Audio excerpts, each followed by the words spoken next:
people who work in corporate America or who have like more traditional jobs within, I'm in a creative field and I work for myself. Yep. So like I can choose how I show up more so. I still understand the tension between being Black in America, especially being a Black man, and how you show up in these corporate spaces. Corporate America is essentially just the, you know, the thing that props up capitalism.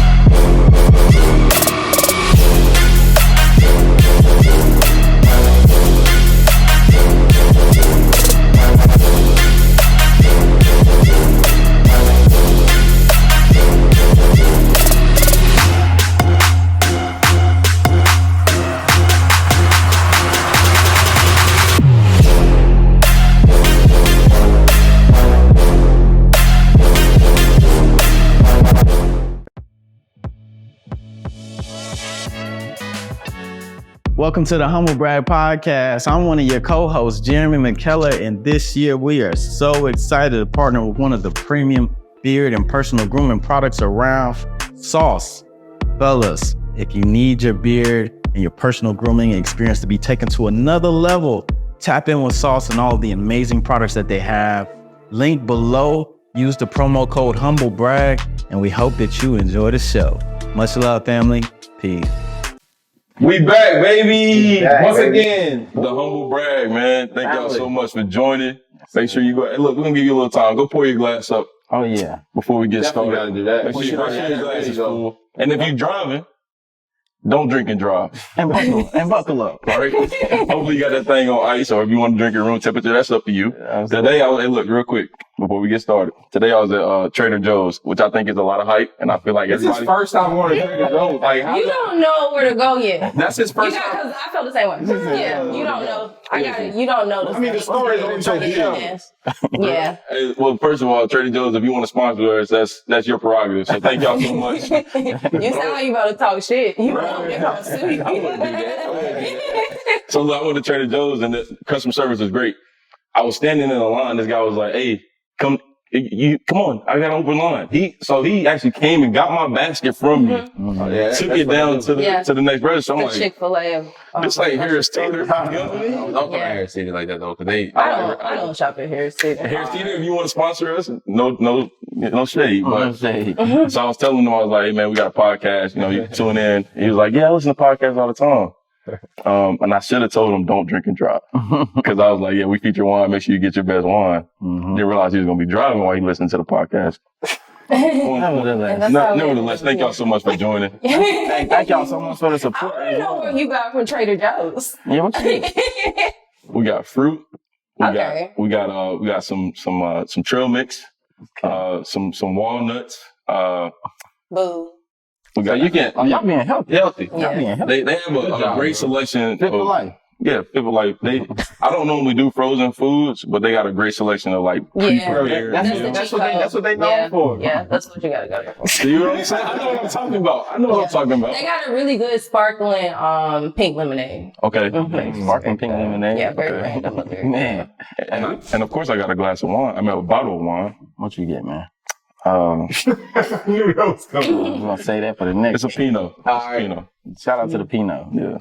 So, Jeremy, who we got? Man, The special guest. the wonderful, the amazing.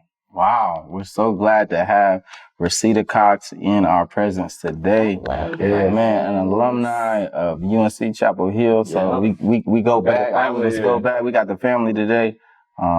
Amazing in our field of journalism, of storytelling, filmmaking. We got a lot of different things that can go down. Yeah. So we're glad to have you on. Thank you. And talk a little bit about wine and talk a little bit about what you got going on. So glad to have you. Absolutely. You tell us what we got. Cause shout out to Dev, boy. We got some heat right here. Ooh, I should have brought my notes. Shout out to you got it. Yeah, shout out to the notes. Oh yeah. La Fête du Rosé. Ooh. So we switching it up today for us individually, La Fête. Shout out to my boy Wine and Culture LA. Dev, we supporting. Lafayette Rosé. So we switching up. We normally do red wines, white wines, things of that nature. Rosé is sometimes like the ugly stepchild sometimes, of people that's getting into wines. And even our guest today decided to do the red wine. She's like, I ain't on the rosé. I'm not a rosé girl. Yeah, it's cool. But no, but definitely this one has a lot of, peach flavors, pineapples, leech. It's a really, really good. You already bit on tasted it? palate. I may have. Actually, shout out. I actually had a chance to go to another wine tasting up in DC. Okay. I was able to get a few bottles from there. And happened to be, this is, one of the great, rosés. This was actually inspired from Saint Tropez. So we might have to play that J. Cole Saint Tropez. We need to go there too, man. It was, the owner, forgive me of his name, we'll put it down below, a black owned, but on his 30th birthday, he actually had the chance to go to Saint Tropez and he met the winemakers that were out there and he was able to curate this one here. So definitely do your research on Lafayette. It's everywhere. You can get it in Shout out to Cole. That's the first time I heard about that place. Oh, yeah. I want to go there too. Yeah. THB trip. Easily. Let's make that happen. Nice. Right on. But yeah, so we're going to get right into it. Let's, Well, you're not going to introduce my wine? Oh, okay. So for our guest wine, she has the illustrious Snoop D-O-double-G, Cali Red in the building. So we mixing today, this is actually, Snoop did a really good job. Really did. Well, whoever he partnered with, they did a really good job with this one. It's not a bad His wine. rosé is actually pretty good too, though. There's That's a good. That sounds so nasty. No, I'm telling you, it's a good summer rosé. I'm trying to tell you, It's very sweet. it's sweet, but that's one of them things Shout out to Snoop. So Resita, she's on the red wine today, so we're not hating. But what we will have you to do is give us some smell notes. Yeah, give us some notes on what you get out of that. And we'll do the same for this. And we'll start with the... I'm really bad at that. I'll say this. Snoop was actually the introduction for me to wine. Yes. Because, Shout out to random. Shout out to it was random. That's how he used to drink, though. Snoop didn't, he didn't call me nothing. Okay, I was going to say. Hey, nephew. Hey, go ahead and try. Yeah. So, but the reason I say that, we talked about this season 1. We talk about our culture and wine drinking, right? 'Cause we talk about wine culture, right? Yeah. But for me, when I seen Snoop Dogg on the front of a wine bottle, I'm like, man, I got to try that. You know what I'm saying? So, You did. Yeah. So I tried it, and it really just opened up a door and really a journey into the wine world. So thank you, Snoop. Definitely. Shout out, Aunt. So what you getting? What's the Much note? love. I have no clue. All right, I like it. He smell wine, It smells like some wine to me. There you go. There got to be some grapes in it. I don't know. Yeah. Well, at least for this rosé, I'm getting a little bit of grapefruit. I don't know, there's another fruity pear, but it smells so It's a good. hint of pineapple. That's what I smell, pineapple. You know what I mean? It may be. Please. The alcohol content, 12%, not too bad. Yeah. When did you get into wine drinking, Jeremy? We really got into it during the pandemic. Yeah. But I think, I've been into wine. Well, so we it was- really got into it during But the it was pandemic. funny though, because during the pandemic, we all lived in maybe a 5-minute radius of each other. So yeah. we was like, hey man, let's link up. That So was important. they would come over. I go to their crib, whatever, and we each was bringing one bottle of wine. Mm-hmm. Now, some long nights. Would y'all finish all three? Would All we? three. We didn't look at the health, recommendations during that time. But no, it was like an extended period throughout the night. We were Yeah. just chilling and having some vibes with the music. Mm. No real agenda, just talking. That's kind of how the podcast really started because we're like, man, this is dope. We really like what we're doing, Facts. and we kind of went from there. But it was so many good stories that we recorded just on a whim. Oh yeah, we're starting a podcast, and that's kind of how it came to life from there. So yeah. But see, we were on only red blends, and nothing wrong with red blend, but that's where we started, and then we started going to it's a little bit of sweeter cab or Merlot or Pinot, and now we're give us those tannins. We want it to be dry. We want it to be We that's right just in there with the reds. yeah. So now I we're went to a wine festival recently. Right. In Charlotte. Okay. It was wow. It was 30 plus tables. Every table had at least 5 bottles for you to try. And we had the VIP wristband, so they also had like champagnes. Oh. I got so sick. I got so sick. Oh my God. I had to go post a Pedialyte to the crib at like 3 a.m. Pedialyte. We were trying to get Pedialyte to sponsor us for the longest. I know it's a funny thing. And we've actually sent them Instagram messages and we did videos for them and they loved it. Like we. Okay. You speak French now? They did the video. It's a team. It's a team. I'm part of the team, so but Charles and my younger brother. I have to drink this. This okay, is okay. for 2 hours. I'm sorry. Cheers. Thanks for coming. Look, we get into the conversation. Eye contact or it's bad luck. Cheers. I didn't know that. I didn't know what. Yeah. That sounds like a good It's a strong one. That's good. What does it taste like? I feel like I got a pear taste. I don't know, but it's really good. Like, but I'm tasting, like a slight, just a little bit, but I'm tasting raspberry too. Rosé. Are there pear wines? I would like that. That sounds good. Whatever rosé tastes like. We can get your little pear. You want to try it? It's round, man. Telling you. Nah. Let's get into it, man. Like, I'm here. I can't wait for this conversation. I think it's gonna be dope. Yeah, let's get right learn more about Resita. you. What have you been up to? Well, one, tell us a little bit about yourself. For our audience that doesn't know. You gave a high level overview, but more so the things that you're doing, what you're passionate about, and we'll dive right into your story. Open conversation. Yeah. Okay. So today I'm having a Michael Jackson moment. She's white. My socks are brand new, as Larry Jones said. Okay. But yeah, I am a filmmaker now. I started out, you mentioned journalism. I was in the J school at UNC. Did a couple of years as a news reporter and hated it. And then figured out those schedules are crazy, right? As a news reporter? I've done both. Like, I was the night side reporter at News Channel 12. Channel 12's Resita Cox is right in the middle of it all as students get ready for the musical performance there. Resita. And then when I moved to Chicago, I was working in morning news. Ooh. I don't know which one I prefer, but I used to be at the studio at I was producing and reporting. So some mornings when I was producing, I had to be there at 3. I was the first one there. I've heard that. Yeah, I was the first one there. We were on air, I think, from 5 to 8, if I remember. But the schedules are wild. You're not making no fucking money. Oh, can I curse? You're not making no money. It was interesting for me because I was reporting on air in Eastern North Carolina, which is where I grew up. Yep. So people would see me on TV and they were like, "Oh, Resita made it." I was eating spaghetti every night. I had to choose between gas or groceries on most weeks. Reporters, not only is the medium flawed, but what they expect you to go through for what you make is madness. It's crazy. Madness. I heard that though. Yeah. That's right. But yeah, so after that transition into filmmaking, and here we are. I have a film that's on this film festival run right now called Freedom Hill. Okay. To get the pickles, we would go to Ms. Lila Bell's store to get the penny candy.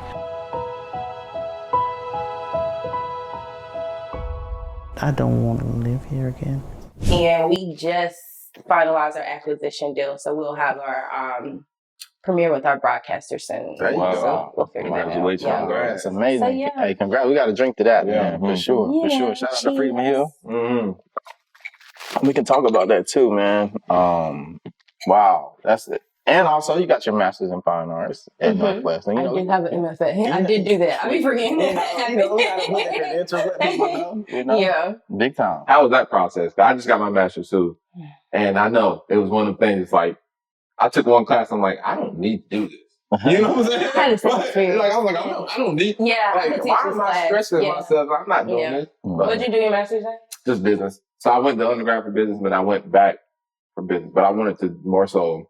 But that makes sense. You'll get more money if you have an MBA, right? Yeah, it just checks that box. Yeah. You know, That's not the case. Was it important for you? For me, I was in a moment where I was trying to figure out how to get out of news and get into film. And I thought, okay, let me go to grad school. So I just started applying to grad schools. And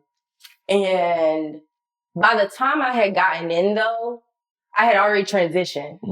So I was already like, I had come in kind of like in, because once I say I'm gonna do something, it's just like, okay, give me like 3 months, I'm gonna figure this shit out. That's why I go.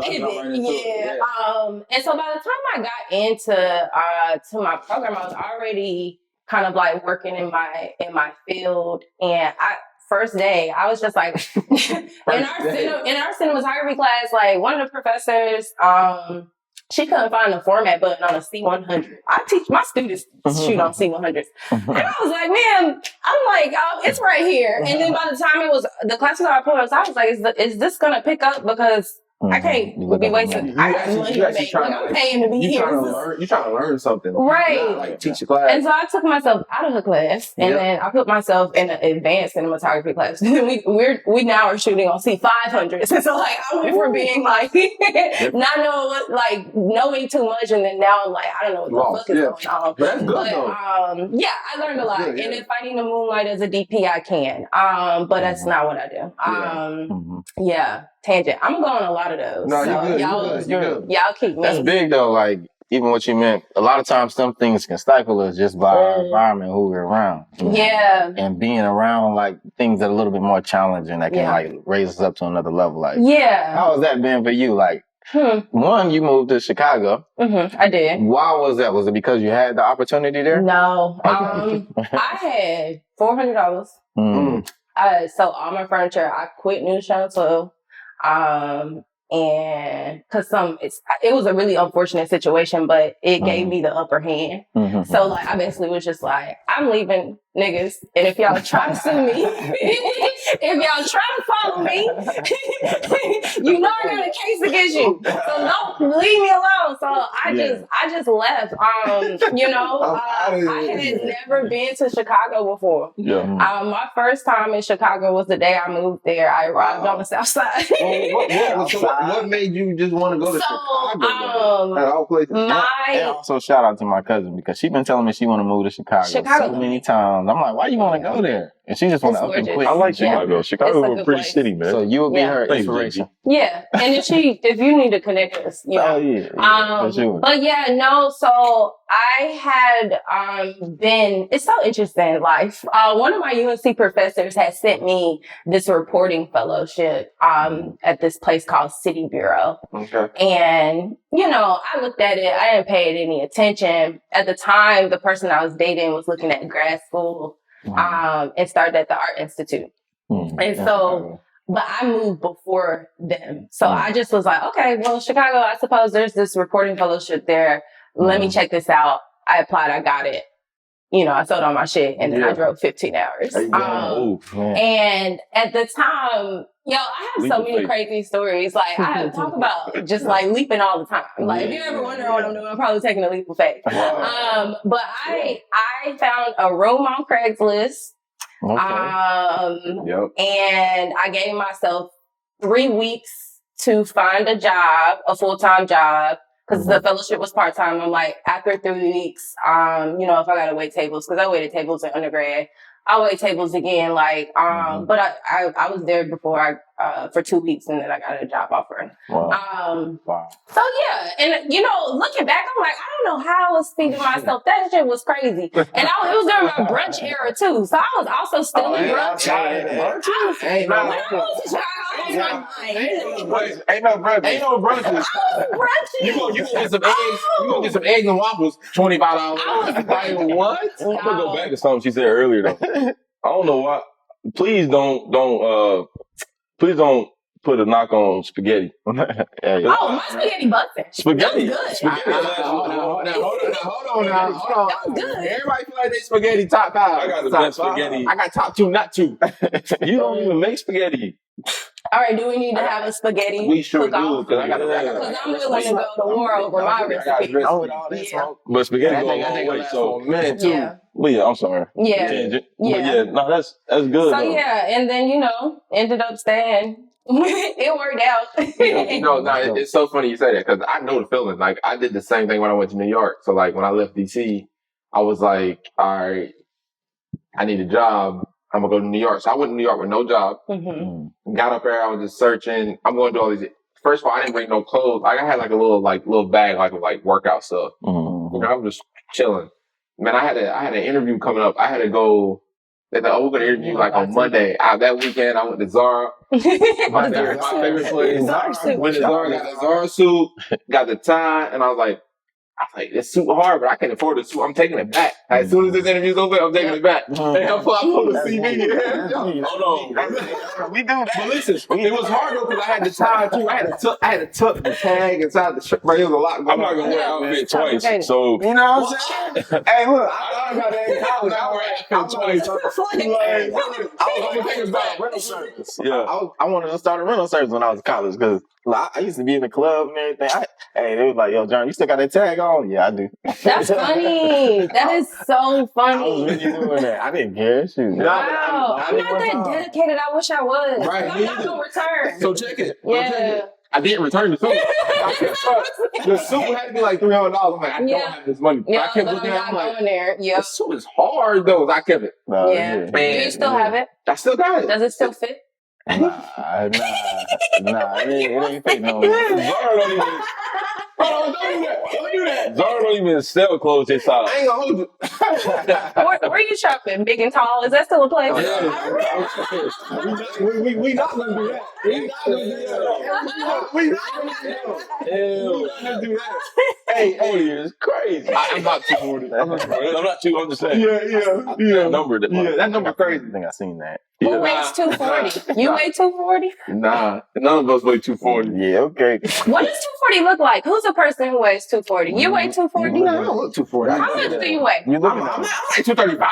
Oh, wow. You're like 3 of me. But I'm a good 235. I'm fit. It doesn't seem like... I mean, what we saying? Oh my God. What we saying?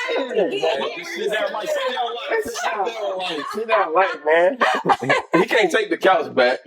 Sit down light, man. We're gonna put a little earthquake on that. Hey, what we saying? What we saying? Look, I still can rock my suit, like you were saying. It may be a little tighter around certain areas, but I can still rock it. Anyway, so I did all that too, and I had to look up a room. I stayed in a room with I wish Keith was here. He can tell you. I stayed in a room with a house with 3 other people.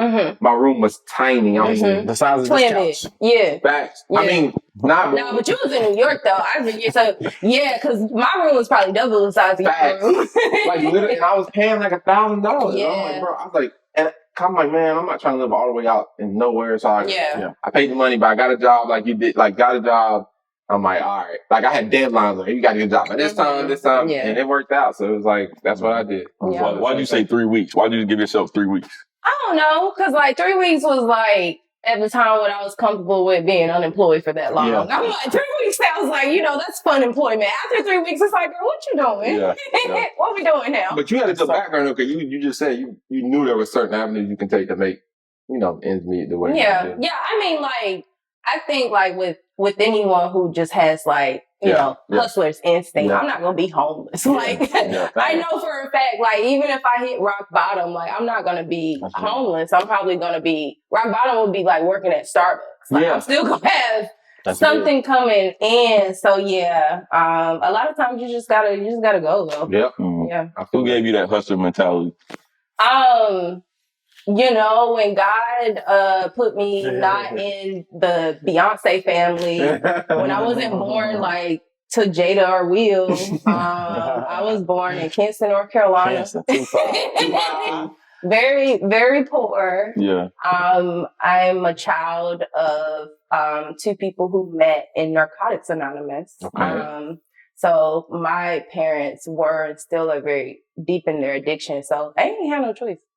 And, it's the gift and the curse because, we shouldn't have to go through those things to get here. And because of that, I've always been responsible for myself. So you ain't really got no other choice. Yeah. That's deep. That's real. That foundation, man. That's for you, and I know in a lot of your work and everything, family is a part of that, even with Freedom Hill and everything. Yeah, community. Community. How big is that?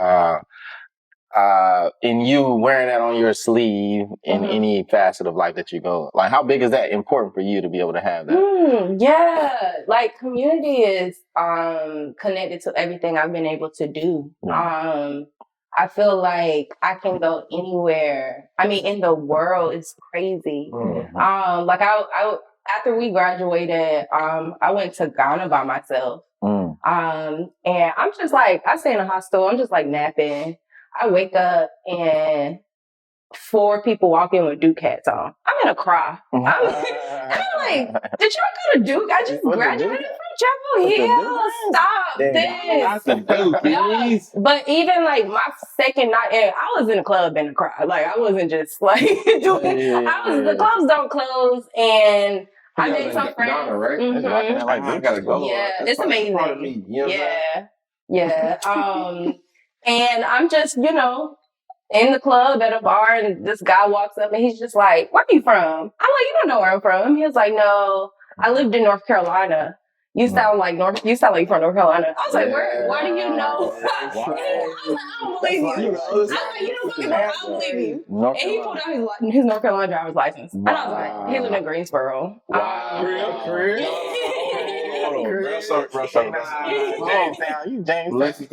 Lexington. First of all, I've never been anywhere with Jeff, and for somebody, they always ask, "Where you from?" It ain't, bro. Nobody else is just from Lenore. Nobody else can identify anybody from Lenore. No, I'm from LA. I'm from LA. Your country accent is crazy. You know, actually, when I sat down, I asked you that because you sound like you from the 2-5. I know. That's why I asked you that. And everybody say I look like people from the 2-5. You country, like in a good way though. Like you do. You like Halifax. Where your family from? Where your people from? Like I have a question. Yeah. Huh? Where your family from? I think Lenore. We need to do your. Y'all gotta take a. I always lead back to Eastern North Carolina. Yeah, I'm like Nigerian. I'm Nigerian. Ghana. Oh my God.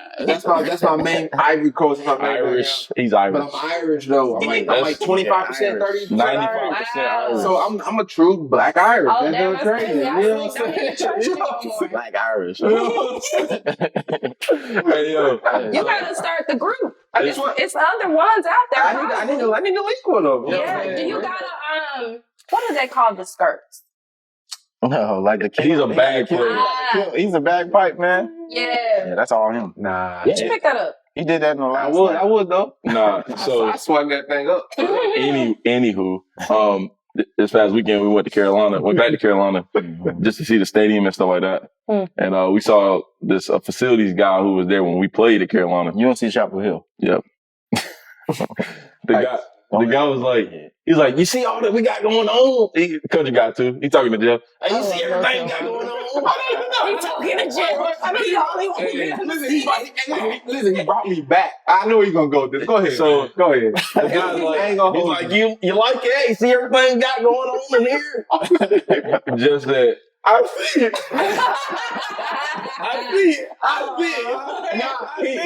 Listen, he brought me back because like it was so country. And like I'm like, yo, I started talking real country, and Charles was like, it gets real. No, it does get active because I wasn't sounding like this in Chicago. My country accent came to hook back. Same. When I was in New York, I had a whole different.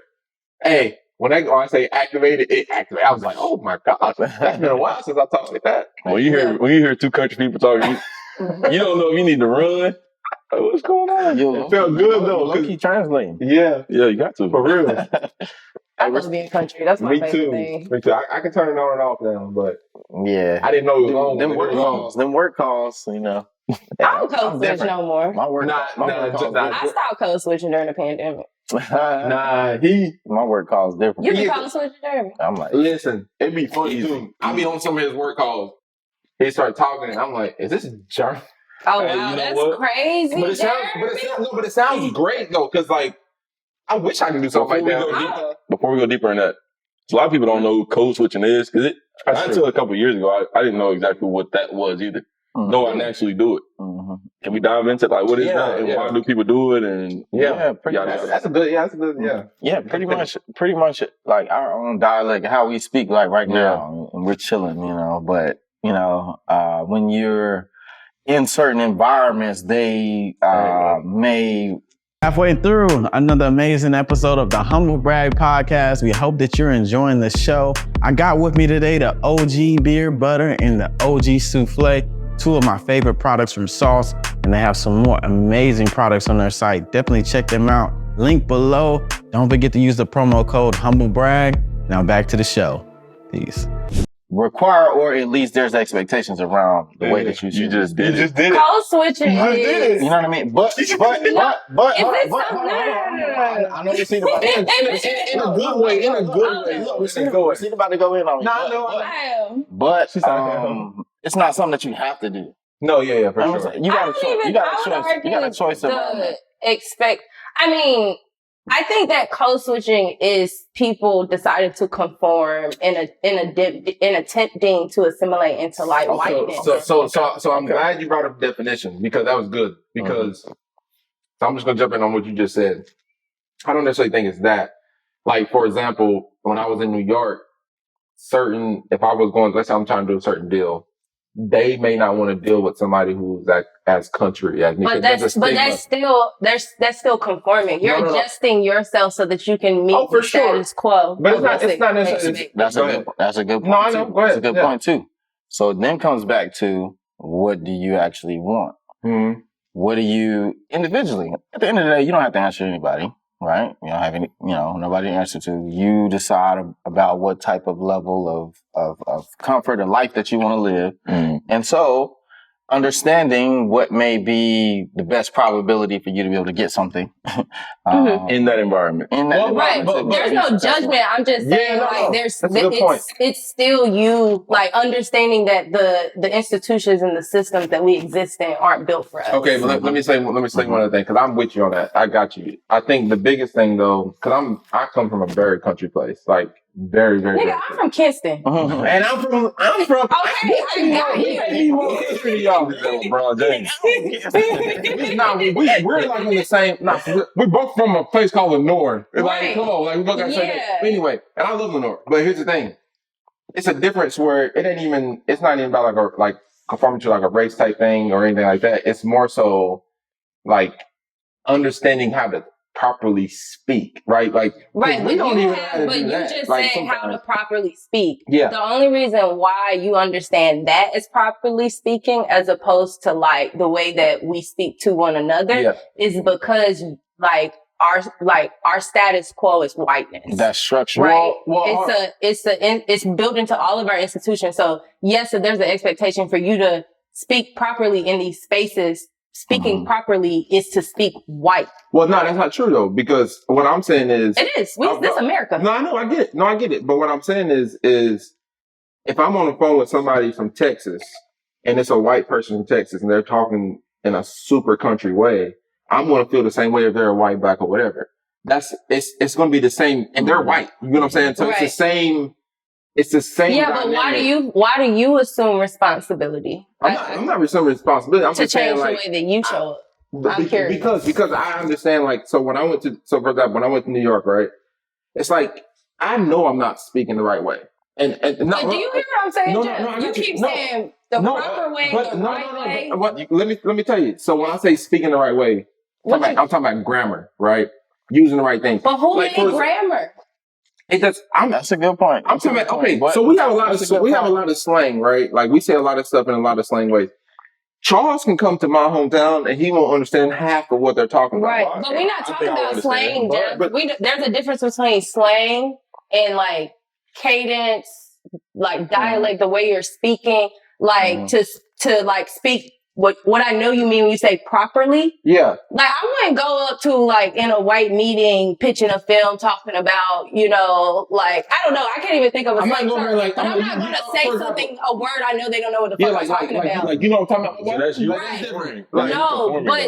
That's, like, I'm not going to change. Like, I think, when I think of, like, I don't change my tone. I'm not going to change my tone. Yeah, I get what you're saying. Change, like, you're not going to sound exactly like that. Anything. Yeah, I got you.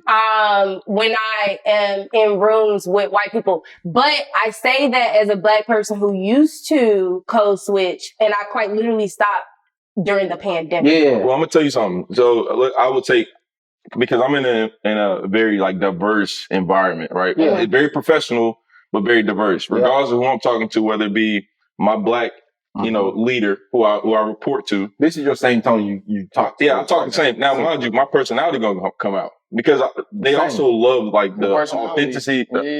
Being genuine, right? But what I do identify is the audience. You know what I'm saying? So like, I know when I'm talking to Ralph, I the words that I use, I wouldn't even say tone. My tone is the same, but I also know who the audience is and what my goal is. It's a different conversation. I don't, and Ralph, and I use the word Ralph, right? Whoever Ralph is. Shout out Ralph.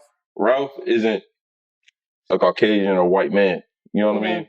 But he's in a role of He's in a power He's a C-suite. system. He's a C-suite. It's institutionally. No. Think about it though, Jeff. Like, it's like, okay, you go to the malls, a lot of different options, different places you can go to, right? Like, you got Hollister, you got Aeropostale, you got Zara, you know what I mean? You got Aeropostale, you got Foot Locker, whatever. At the end of the day, that's what you're getting when you go into those stores. Yes. Right? When you go in there, you're going to have that expectation.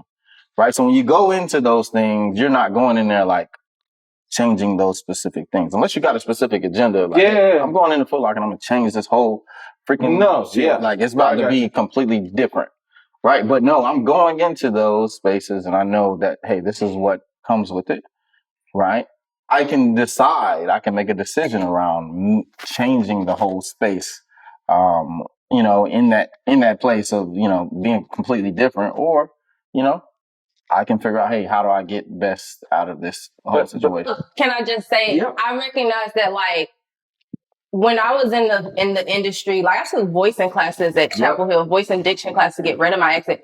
I had to, like, people were telling me I couldn't wear my hair curly on air and shit like that. No, but like, I took myself out of that. I recognize that I think all of you are still, well, I don't know where you were, but y'all are definitely still in corporate America. And so there are a certain set of, like, things that I don't have to abide by anymore, as far as like, I'm very much so as an independent artist. I won't even take your money if it's money that comes with stipulations on who I have to be. Oh, absolutely. And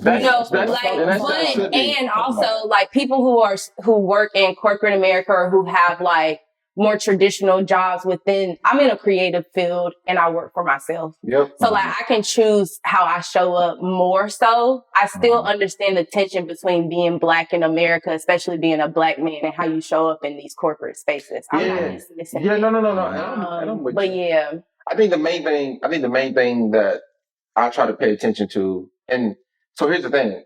I don't change my tone. I don't change anything like that. I do change the way that the way the conversation is going, right? Because it all depends on the audience, like you said. Like if I'm talking to a C-suite executive, so that's somebody like the CEO, COO, whatever. That conversation is gonna be different because I'm going to be on point, right? Because the time is limited. You don't have as much time, so you have to be able to use your words. You have to choose your words wisely, so you're not going on a long tangent, right? Like you're not telling a story. We're telling a very quick story in a very short amount of time, right? That's that audience. Now, if I'm talking to another person from the crib, we love storytelling. Listen, my people, we love telling stories. So that's a different audience though, right? Yeah, but the fact that it is a different audience, because imagine if your audience was people from the crib. Like, imagine if what if that was the norm? Then great. Then there would be no switching that we have to do, and we would. But it's not even like the switching. It still can be time conscious though, and they still can say, "Hey man, I'm on a busy schedule. I need to get to you're gonna get." But those are different drivers of what we're talking about. That's what I'm saying.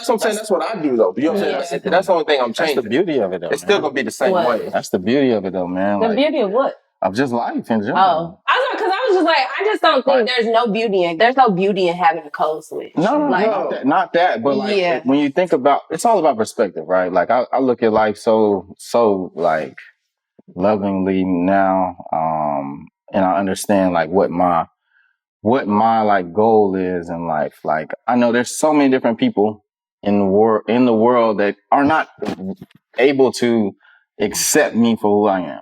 Right? I understand that completely.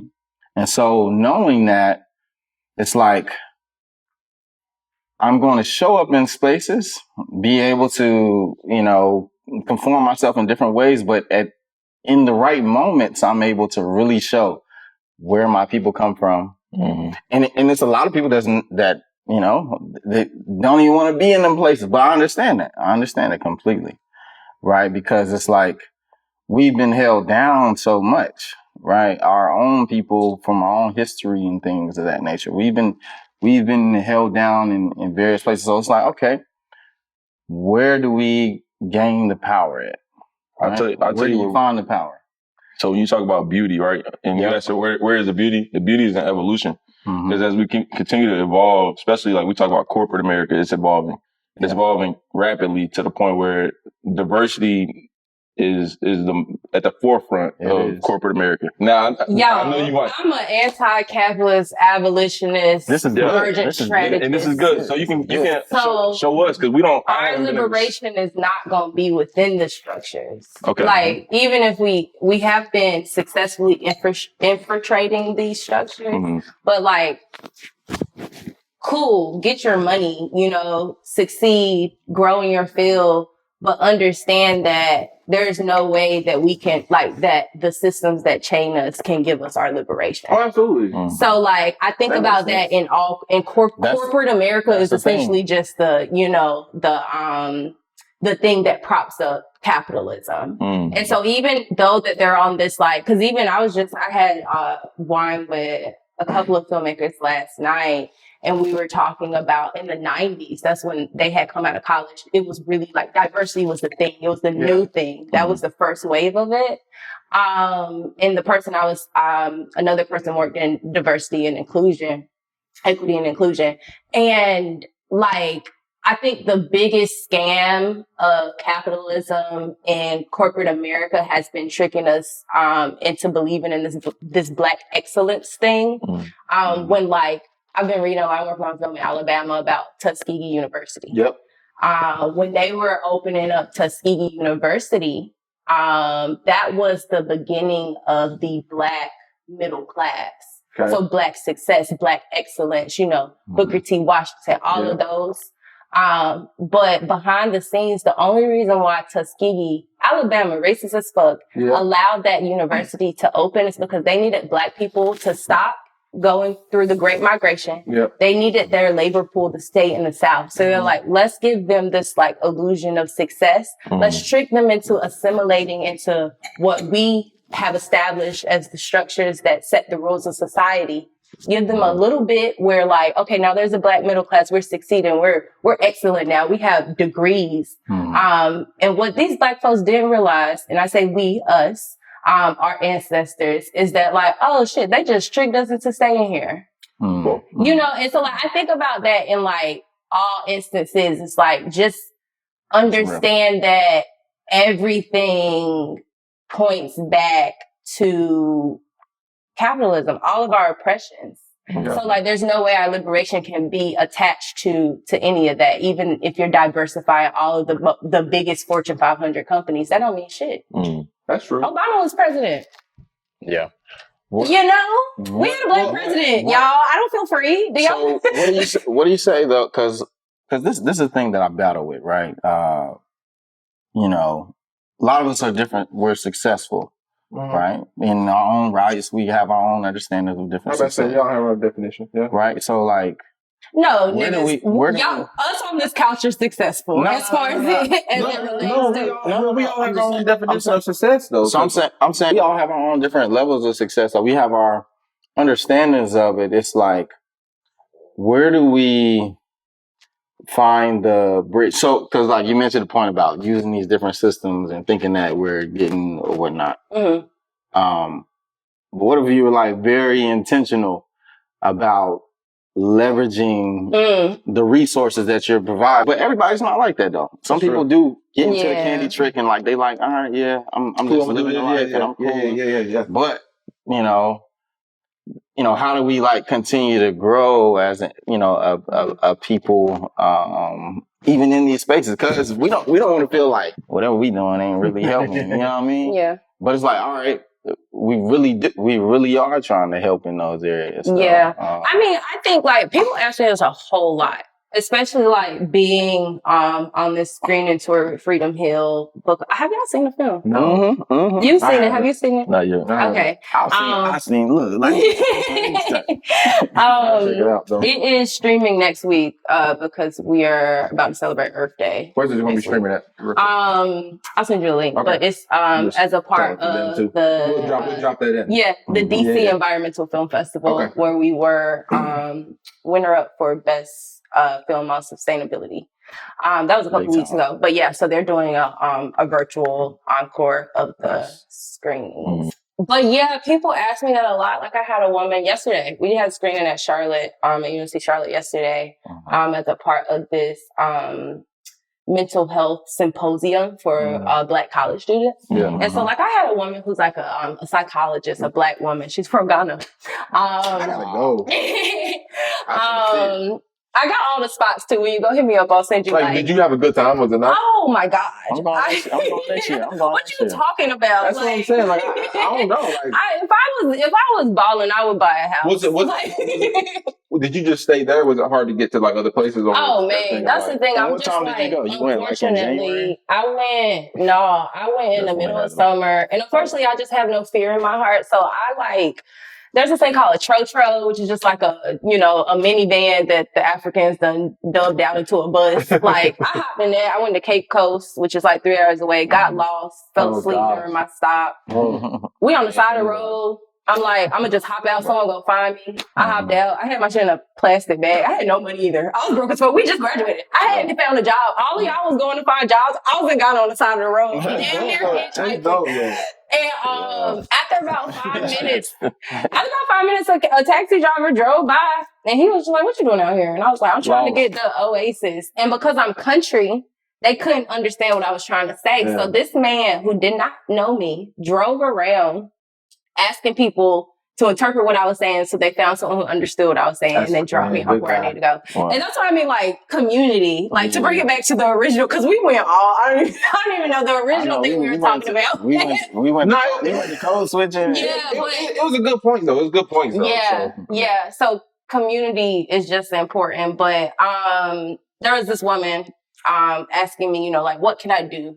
And one of my friends, a lot of my friends in Chicago are pretty big, like, organizers. I was on the phone with him afterwards, and I was like, it's so interesting when people ask me that, because for me, like, I sit and I think about and I meditate on the world that I want to exist. Yeah. And then I do everything in my power to go, like, there was a quote, I think it was Sonia Renee Taylor, she's an artist, who said, figure out what your calling is, like what your passion is, and then figure out how to use it for our liberation. And so, Jeremy, I say, like, as so long as you understand, the route and to how to get to our liberation, I think it's important for Black people, because we haven't had this conversation enough, because for us to also divorce ourselves from capitalism is to also divorce ourselves from certain gains we get and certain wins we get from being a participant in this system. So when I talk about community, like in my film work, cause film is a nasty industry. Cause like I'm talking shit about corporate America, Hollywood. Oh, it's political. Black people, media, talk about harmful, right? And so like, for me, I'm like, okay, so what world do I want to exist? I want a world where everybody got groceries, everybody can feed their kids, everybody can dream of a future they want and then go out and get it and have the resources. So what I'm going to do with my first film, I'm going to make a media camp so I can go out and tell young people, like, this is some history in North Carolina they didn't tell you about. We come from greatness. And then guess what? Like, you can shape whatever world you want to exist, and I'm going to give them those tools. What else? Like, our film has a family screening series where, like, you can apply. It's not even a real application. I need your name, your address, your email.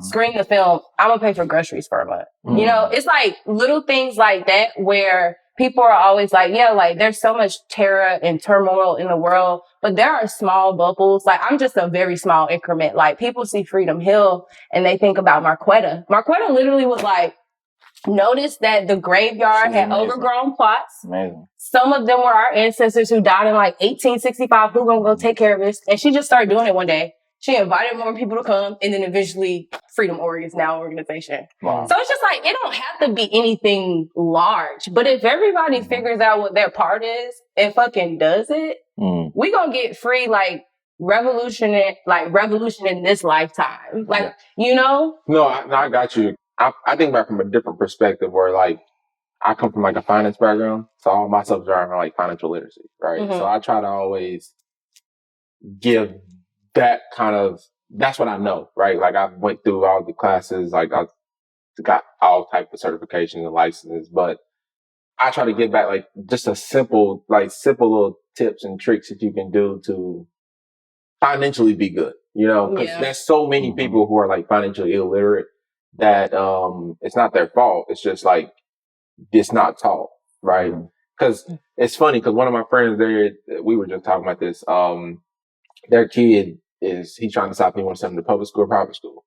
And I'm a public school baby all the way, right? So, like, I don't understand what private schools do, because I've never been in that system. But he took a visit, and it was amazing, because it's like, they low-key being taught differently. Like, but that's why the public school is struggling. I got you. No, I know. I mean, like, just in the shower crying. But that's part of the government too, because it's like pay and everything. Like, a lot of stuff goes into all that stuff. Like, because teachers want to go to, you know, it makes sense. Right, it's all set up. Even public schools that are, you know, not equal or unequal, but North Carolina has never constitutionally fulfilled its right to fund our students equally ever. Right. But so real quick, so what I was trying to say with that though, with the private school situation is, like, there's a class that they have where you go in. I thought this was so powerful. But they have a class where you go in, and the whole structure of the class is for you to pay rent on everything.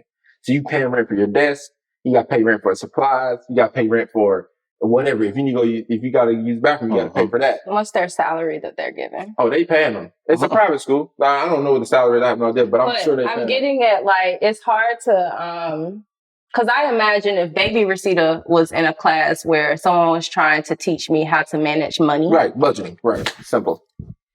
Being in poverty, though, like, financial literacy comes after we get through the hurdle of, like, why are so many people in poverty? Why are all of those people Black? Oh, because of slavery, you know, so I get that. And I definitely understand the importance of financial literacy, and, like, we can't financial literacy our way out of, like, poverty. Absolutely. But it's like what you said earlier, though. Like, I think one of the points you made earlier was, like, the reason you have that hustler mentality is because of the situation you came from, right? So it's like, even if we're looking at, like, even you are in poverty, you can still budget your way. No, I'm not saying, no. I'm sorry. You can't budget zero. Trust me, I tried. Well, no, it's very hard. And for any of y'all out there who want to do this little experiment, you can go to this thing called Spent. It's like spent.org. Spent.org.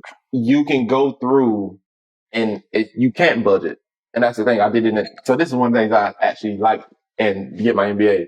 We went through, like, and you had to actually go through, and things will pop up in it. Like, you know what I'm saying? Like, all right, you got to take your kid. Do you want to take your kid to school, or you want to pick up another shift? Okay. Each thing has a consequence. If you don't pick up the shift, then, you can go see your kid, but then you may miss out on a bill with your lights get cut off. So that sucks. Like, that's a different way of living, but that put in perspective for me where it's like, that's just, I live my life differently after doing that one thing.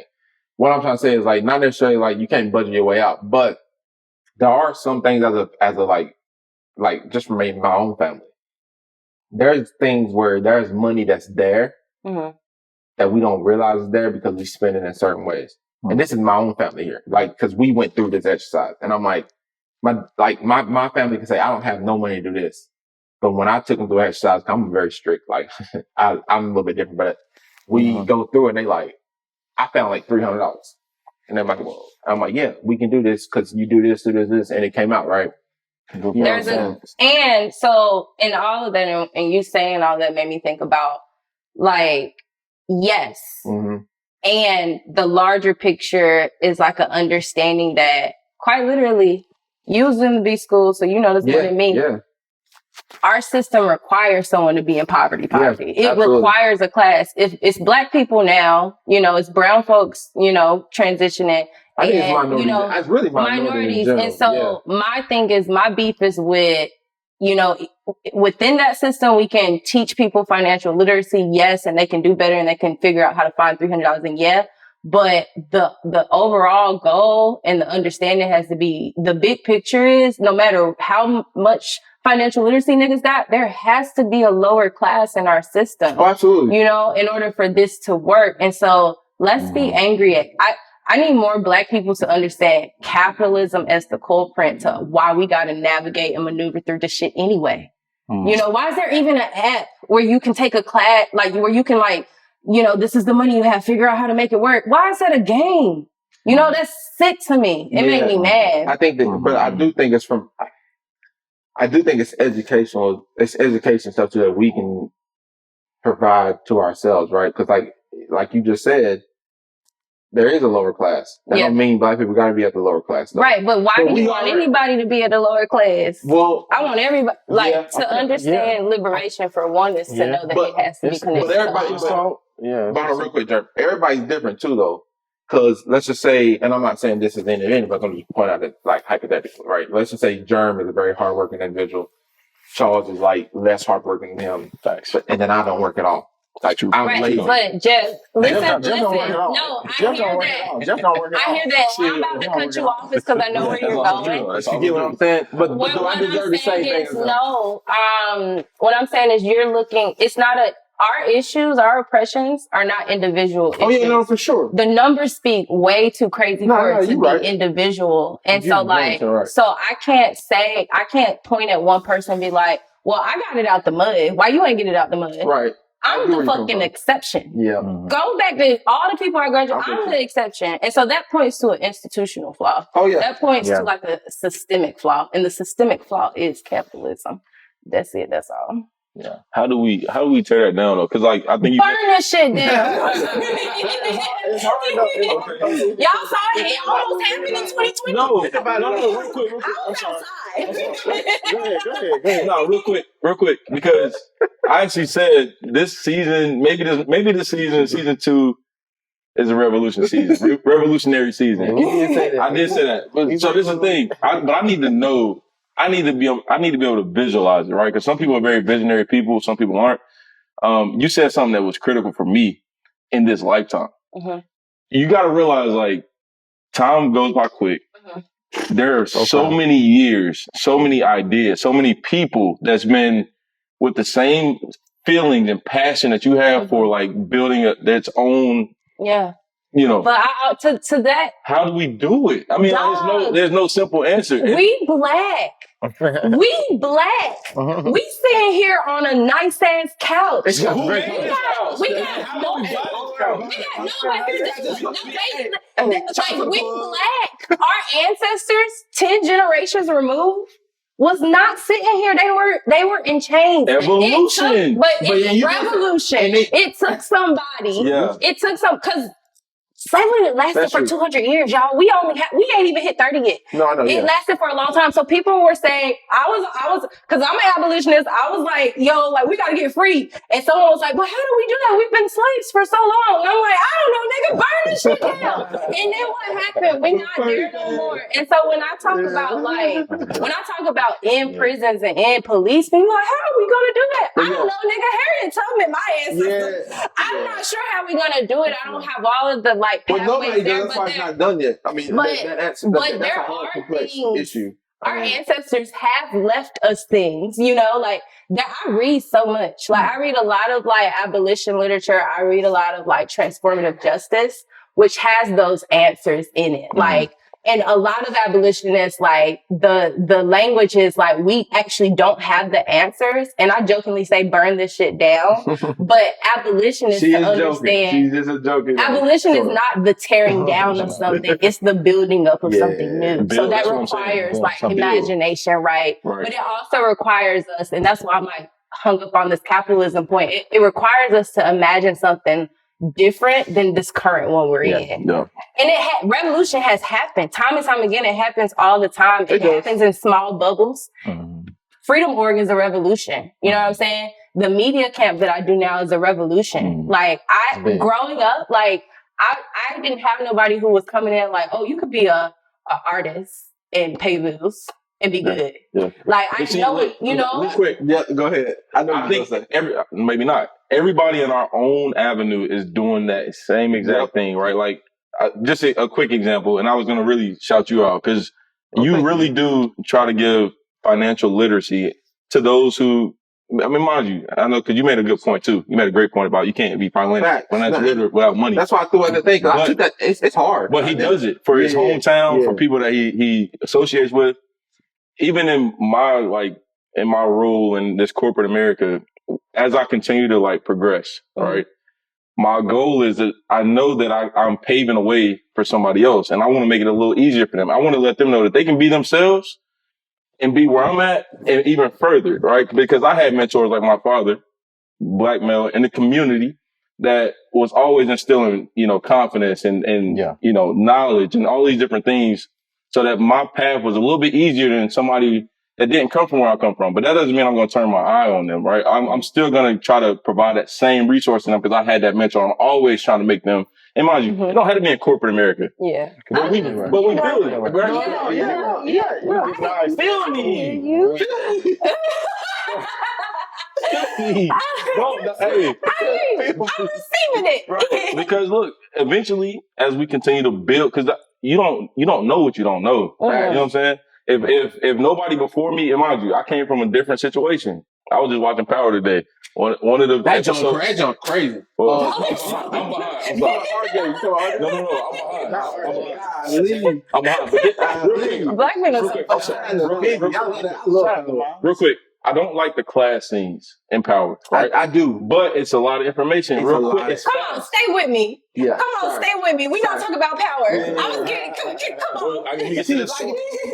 Let me get to the story real quick. Because in this class scene, right, they had the students doing exercise. In that exercise, they said if you have two parents, step forward. Step forward. Yeah. If you grew up in a public school, step back, or whatever it is, right?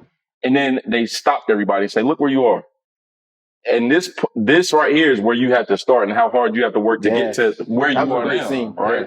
And I was like, "Damn, that makes sense, right?" And then they started contesting each other and saying, "Oh, well, because whether their skin color would have to take a step back, right?" Everything. Well, you're right, and I want to stay on that real quick because when I saw that, I said, "Man, you can't learn something watching TV." I learned that because the only thing I was thinking like when I was in business school. Whose fault is those disparities, though? Yeah, but okay. So look, okay. Capitalism. Yeah, but we can blame. Okay. It's the system. It all points back to it. The reason why we had slavery is because of capitalism. Okay, but it does. But I think I get what you're saying, but I also think that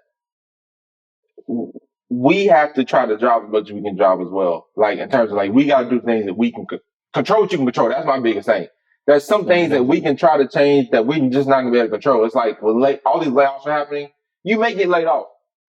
That ain't got nothing to do with you. It has everything to do with capitalism. That's what I want y'all to be mad at. That is all I'm gonna keep saying. But see, every caveat y'all keep bringing up is just like, and whose fault is it? No, but I'm the type person where I don't care about more so whose fault it is, right? Like.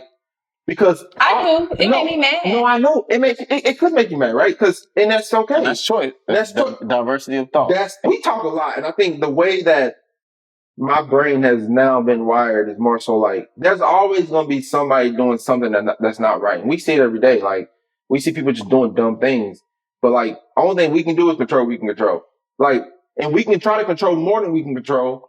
But like you said, how far that's going to take us? It all depends. It all depends on how big a movement it is. It depends on what it is. But at the end of the day, all I'm trying to say is like, kind of what he was saying, like when I was in business school, and this is a true story. Like when I was in business school, I was an economics major starting off, and I was a businessman, and I got to business school. And it ain't easy to get to business school. I had to make it, I came so close because I seen all my peers only doing business. So it makes it like that much easier. I'm in econ. Econ was kicking my tail, and I'm like, man, I'm like, there ain't no reason for me being in econ right now. It don't make sense because I got business, which is a greater major look at our school, like in general. So I'm like, I don't care about being an economist, but whatever. So I had to come to the decision. I was like, I'm gonna drop econ. But then my mom had a conversation with me, and she was like, nah. She's like, you got to work harder than those you went to school with. And that junk, I was like, why? It don't make sense. But I'm just as smart as everybody else. Capitalism. I get it. And that's why I'm throwing that out there, right? So I'm agreeing with you. And that's why I threw that out there, because I did have to do that.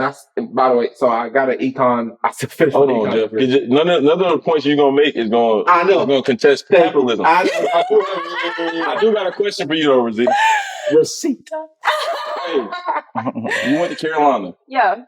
You got your master's. Yeah. Right. You did these things. Yeah. Because of capitalism. Right. Exactly. Because you didn't have to get a certificate. And only reason you get a certificate is because of capitalism. But that's what I'm saying. That's what I started out with all of this, is that like, as long as you understand that our liberation is not going to come within the system that we exist in already. Mm-hmm. You can use whatever in that system to assist you to get out of that system. Like and I wanted to take you out of like your individualistic languages, because like the only way we get free, like a tool of capitalism is isolation and individualism. Facts. The only way we get free is if we ground what we're doing in community. So I didn't just go to Carolina. I didn't just go to Chicago and figure out the film industry. I went there and then I'm back in North Carolina. People are like, why the fuck did you move to Charlotte? Because I got to go to Kinston. I've been pouring shit into Chicago. Chicago got resources. I got to go back. Why do you move to Kinston? Hey. You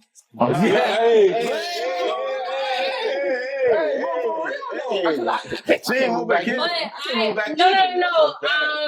what? I want to open a media center in Kinston.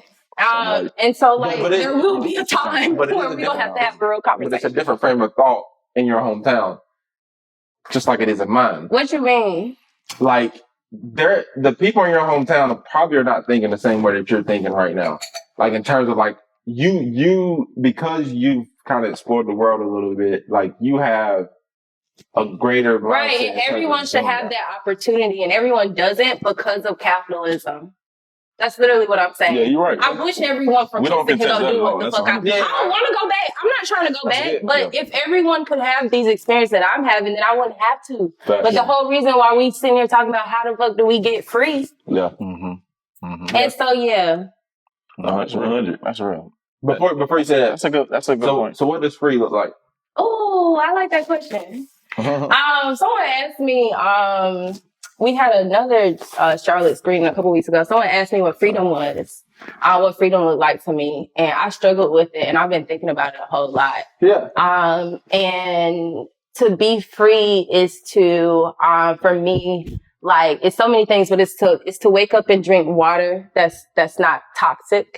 It's to wake up and have access to food that's not killing you. To have an abundance of that, to not worry about where your next meal is coming from, is to be able to go outside and feel safe in your community, to have all the resources that you need so that if you do want to go somewhere and explore, you can. And if you don't, you decide that it's to have choice. Yeah. And yeah, that's all I've gotten so far, but I'm going to continue to think about it. Now I'm going to ask y'all. That's the three. Yeah. I mean, I'll let you go first. Oh, what? Yeah, me and Joe been chatting. So we'll let that side talk. Oh yeah, for freedom. Freedom of thought, freedom of love, and freedom of the ability to be able to get up and to go after whatever it is that you want to go after. Yeah. That's really big, and hopefully be able to inspire people by your own actions individually. And that's what it's all about for me. And hopefully, I'm able to pave a way for other people to do that, providing platforms and things of that nature. So, yeah. I mean, truthfully, I've never cared much about money. Like, money doesn't drive me. But the more I realize as I'm adulting, you can't do nothing without money. You know what I'm saying? So everything costs. Right. Everything costs. Why is water not free, y'all? Right. So everything you just mentioned about like abundance of food and abundance of, all these things, and being able to drink clean water, and society, capitalism, whatever you want to name it, you can't do it freely. I mean, we talked about this. Yeah, you can try, right? And I always be on Jeff like, bro, stop talking about money, stop doing this, stop doing that. He's like, okay. So You hungry? Yeah. How you gonna get it? You know what I mean? You can't do nothing. Trying to go to the mall real quick? Yeah. Oh, okay. Everything that I want to, everything I want to do and everything I want to provide to my community, I have to do it from a financial lens, right? You don't. No, I don't. No, you're right. I don't. But even so, like for example, we love doing. But at some point, we love doing stuff in the community and helping people, right? Right. You do. And you can spend time is valuable. I got you. Yeah, y'all know me. Everybody who's watched season one, I'm very genuine, right? Spend time with people, be genuine, like, and value the moment. I think life is precious, right? But, you know, for us to take people to the next level and provide those things, right? Like, you have to have resources, right? And to have resources, blah, blah, blah. Yeah. So freedom for me, really, you know, start out with, you know, don't be confined by, you know, these time constraints and having to do things that everybody else is telling you to do. So make your own decision, like Durham said. Financial freedom is important. All right. For our community, if you have debt, if you owe somebody something, then you can't be free. You can never be free if you owe somebody. If you have a mortgage, you're not free. You don't own that. Because you don't own it. I mean, freedom is be a nomad. Like literally pick up, throw everything in a bag and just move. Like I'm moving out to Arizona. You know, you can go out to Arizona if you want to. It's gonna be hot. That's where you want to go. I need that 40. You know, but I say all those things like, you know, I've never sat down and really thought about freedom. All right. I just want to, you know, I'm gonna go journal tonight about what freedom means. Listen, it's a good point, and I asked the question because it's a tough question for me to answer, just right. Like from the standpoint of, from an individual standpoint, I know kind of, for me, I know what I want, right? But it ain't necessarily about me, and I understand that too, because I could be good, but my family may not be good. You know what I mean? So I got to think about it. I got to think about them, and then their extended family. So like freedom is everybody being able to be good. No, yeah, I think it's choice, right? I think freedom is choice, meaning you have the choice to do what you want to do, how you want to do it, when you want to do it. Right. That's freedom to me. Yeah. And that's with everybody. Yeah. Because the more I talk to people, it's like, man, I got this bill. Yeah. I got this going on. I got this going on. What did it say, Charles? Capitalism. No, I know. No, I know. But everything can't be free too. It could though. Imagine a world. Yeah, but when I think about it, two things that came up to me. That could be chaos, though. Imagine. But think about like, that so could be chaos. I can't remember who said this, but like the role of the artist is to make the revolution irresistible.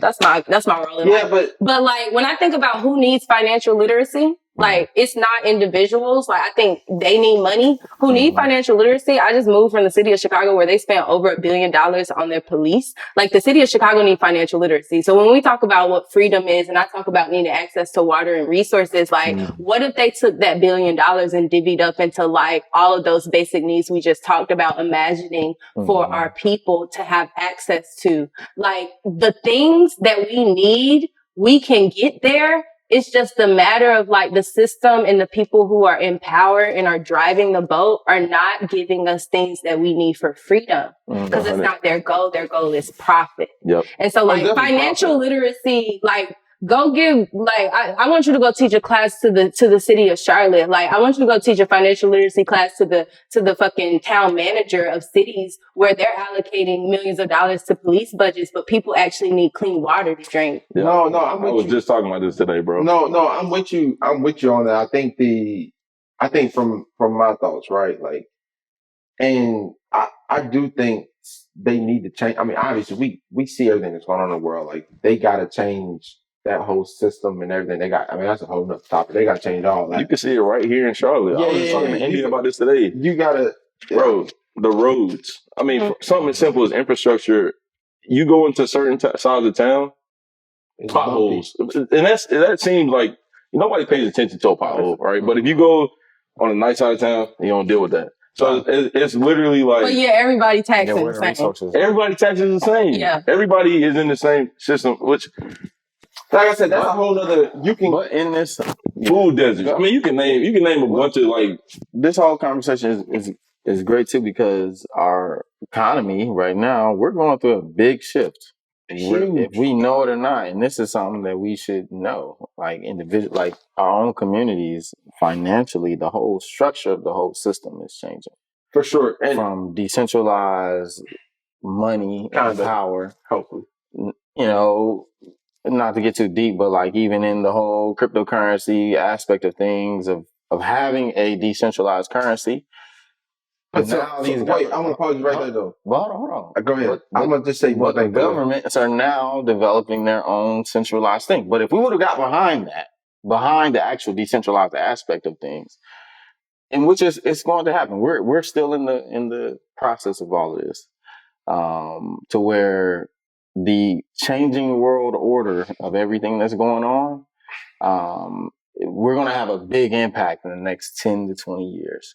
We need to know about that, and we need to like share about what's happening in our financial. Because I'm watching it every day.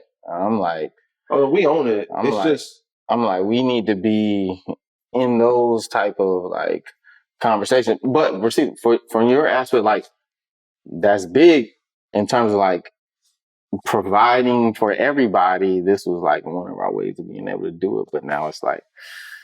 But now the government, they're coming out with the Fed now. With the Fed now thing. Now it's like, we right back in Cash App got knocked off. Now we right back in. All right, we just went on a whole different tangent, but I love it.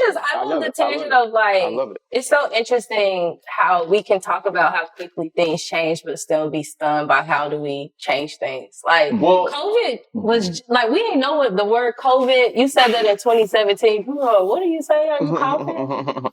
People wearing a mask in public is a very normal thing now. That just happened. That norm changed in 3 years. Yeah. It actually don't take that long. It take like, like the build up to COVID, like some shit might have to pop, but like it actually changed doesn't take that long, and it does. It's slow and fast. It's the invisible part. But it's just, I was going to say, it's the same thing as you saying like, all right, we need to be on top of that, right? And we need to build like that changed the whole norm, like everything. But bro, how can you expect our people to be able to do that and they don't even understand how credit cards work? Like we kind of talked about like credit cards, and we talked about why there's a lower class. Well, the credit card system is set up for those people to fail, right? Like it's set up for people to get higher interest and never pay the interest back, and it just keeps doubling, quadrupling, like just keep going up. Yeah. What I'm hearing, our difference in thought is that I think you tackle things, and I'm not saying I'm not saying this is wrong, but I think you tackle things individually. Like you're looking at like the problem is this individual, like we keep getting caught up in the system and these traps because they don't know. And me, I'm like, yes, fair, hear you. But I'm gonna put my energy toward fucking the people up who like the shit that's setting the traps. Like not the people who are falling for the traps. I'm mad at the people who setting the traps, which is like the whole system as far as like focuses go and like we all, like I said, we all gotta pick our thing and then like go in on it. But I have come to like there was a moment in my political journey where I also was focused at like individually. And I think when I started reading more about just, cause we all know this shit is set up, but when I started learning more about just how insidious and like how man-made every single problem. I grew up with a mom on drugs. When I learned about the fucking war on drugs, and like the government was actually paying police departments to put that actually happened. That's not a myth. I'm like, wait, what? I'm sitting here in my room like, damn, I thought this whole time I'm mad at my mom, I'm mad at my girl, I'm mad at my family, and then you find out, oh shit, it's not our fault. And so I just like, as far as efforts go, like I just look at like, how can I create systems that are so different from the ones that we have right now. And what am I? I'm a filmmaker. So how can I do that in film? And so that's been my work with like making sure that I'm doing impact work with whatever film I'm doing. Like that. So I love that. Man, wow. We had a lot. I had chop it up. I had just one last question. A little bit lighter note, but more so about people that's looking to get into film. What is your advice for anybody that's going into and trying to carve out a path, in film? It's a lot of different ways. I think that the hardest part for artists and creatives, the hardest thing for us to hear is like, you just gotta make the thing. I tell people that all the time. And, you know, just from our conversation, I understand that there are so many barriers to entry in film. So like sometimes making the thing is not that simple. But even, you know, if you don't have a camera to film the thing, you can write the treatment. You know, you can imagine, you can visualize, you can sit and meditate on what you want your film to be. But as far as like tangible ways, like step by step of how to transition into industry, I tell people I work at documentary film. I'm not in Hollywood. I don't want to be there. Don't ever want to like, I will always be proudly Hollywood adjacent. I don't want to deal with them. They weird. Documentary filmmakers are weird. But how I got into film, I saw a film that I really liked. It was a documentary called Minding the Gap. It's on Hulu right now. I saw the production company that did it. Googled them niggas. They got an internship. At the time, you know, it was an unpaid internship. I was 24. I'm like, I can't do no but I did it anyway, and it turned into my first freelance producer contract. So, and that film that I saw, the production company, because it was this filmmaker's first film, it was nominated for an Oscar. Because it did so well, Hulu started a program in Chicago, and then Freedom Hill got that money. So it was just like, that's literally like, how did I get in the industry? I saw a movie I liked, and I watched all the credits, and then started Googling people. That's smart, and that's really it. You gotta take note of that. That's smart. Take note. That's how you fund a film. Put yourself in the right position. Yeah, people are always just like, I tell my students, and this is one thing I learned in grad school. Watch the credits. Find a film. If you have a film idea, find something that's kind of like in that subject matter. Watch the credits. Who funded it? It's going to be a bunch of foundations. It's going to be some production companies. See if they have any fellowships, any artist grants. Like, that's how you piece it together. It's not hard. It's not rocket science. Wow, man. Wouldn't have known though. That's dope. Last thing, you gave us your description of freedom. Love that one. For sure, that was what is your 3 things? We're gonna end it on that. 3 things for success for anybody that you hold with you. Like, hey, this is. Oh man, I could give y'all like the code switch version, and then I could give y'all like the homie version. The homie version is I smoke a lot of weed. I drink a lot of coffee. And I just be on Google. That's the homie version. But no, I think that the 3 things of success.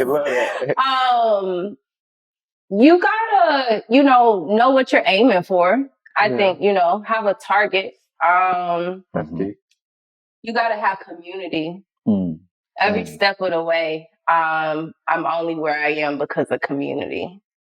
And the last one, you have to be able to affirm yourself.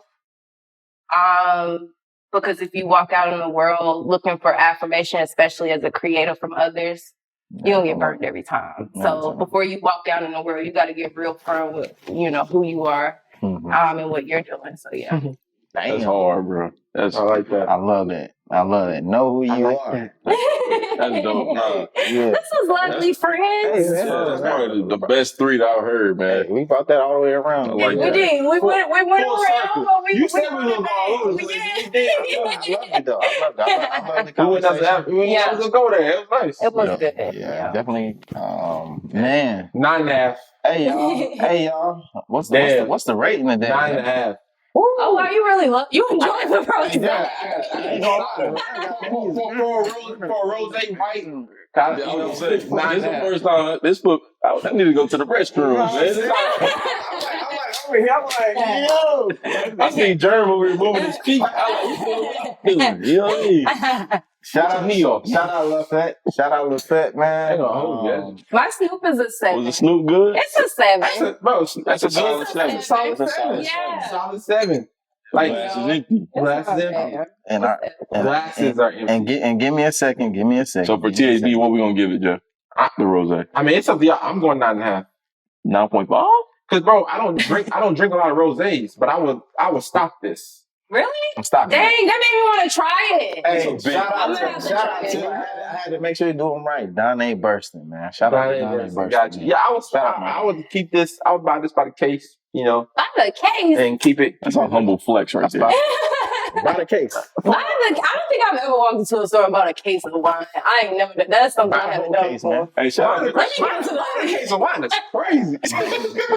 That's crazy. Hey, shout out to Resita for not looking at herself in the mirror. Yeah. I know you did. She said she's going to look at the mirror I keep looking and at catch myself. how beautiful she was in the mirror. So she did look over there.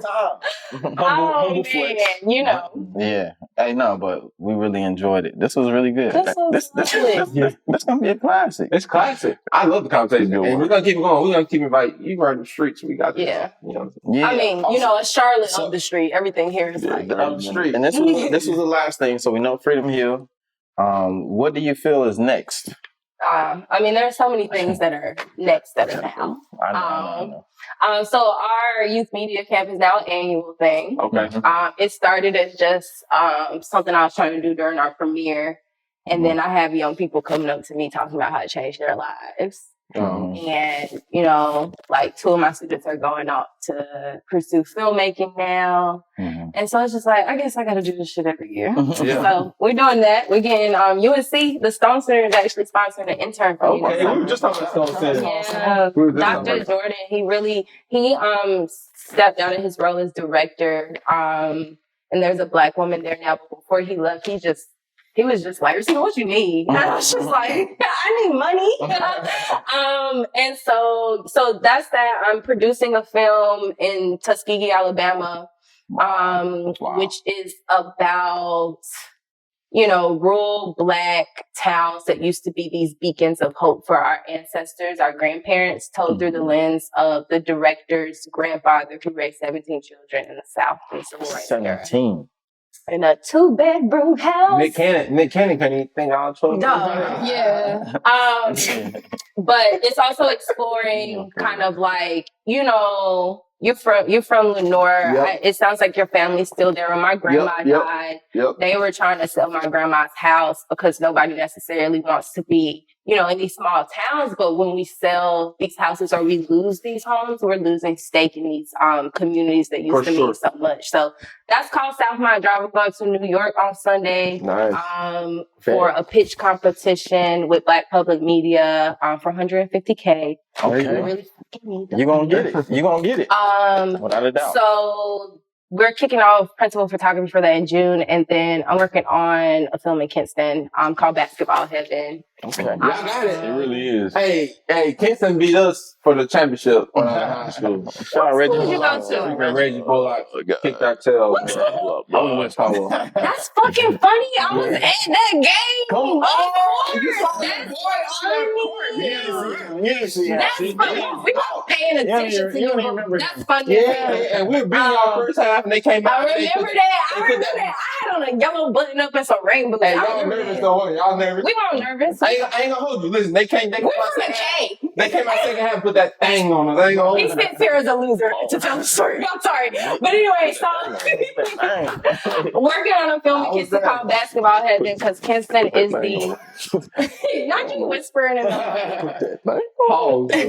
Kinston is the basketball heaven. largest producer of NBA players in the world. I give you that. I give you that. No, you don't gotta give it to us. That's a fact. That's a fact. You are 63 times more likely to make it to the league if you Give me over, bro. Well, you don't understand. So anyway, I'm doing a film on that, but it's also about how we fund schools in North Carolina. Nah, that'd be dope. I want to see that. The basketball heaven thing gonna be. It's gonna go crazy. It's my Oscar film. You heard it here, folks. At the end of the day, we got a lot of big stuff coming. Resita, oh my gosh, this conversation, amazing. Yes. So creative. But listen, y'all go check out all that stuff. We're gonna link everything down as it's coming out. And yeah, great conversation. Thank you so much. Until the next one, y'all continue to like, subscribe. You know, check us out on YouTube and the podcast, Apple Podcasts, everything like that, all platforms. And much love. We're gonna be back at y'all. Much love, family. Peace. Woo! That wraps up another episode of The Humble Brag. We thank you so much for tuning in. Just a reminder, fellas, a beard is not made by accident. You got to make sure you take care of it, you groom it. And personal grooming all around is very, very important these days. Make sure that you're taking pride in that. Tap in with Sauce and all the amazing products that they have.